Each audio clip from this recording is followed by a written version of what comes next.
Good morning, everybody. We're at Plow Digital, and actually what we're doing is watching Evan. We watched him in the last segment, creating a 3D image of a Marmon engine for the Indiana Historical Society and their exhibit, which we will go to at the end of the show. And with me now is James Vining. Good morning, sir. Good morning. Now, Evan has given you his images, and tell me what you're doing here. Well, what Evan has given me are renders of all the lighting that wrapped around the 3D model, kind of like a Christmas present. And these little pink lines represent that.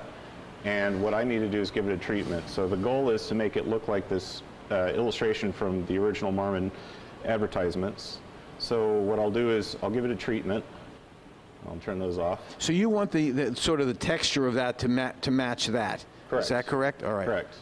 And then additionally, there are parts of this exhibit that are interactive, and we are going to colorize those so the user knows what to touch. And then I'll go over here to the model itself and apply those.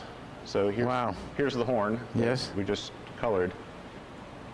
And then I can apply the rest of the texture of the model, and you can see it more or less in its completed state.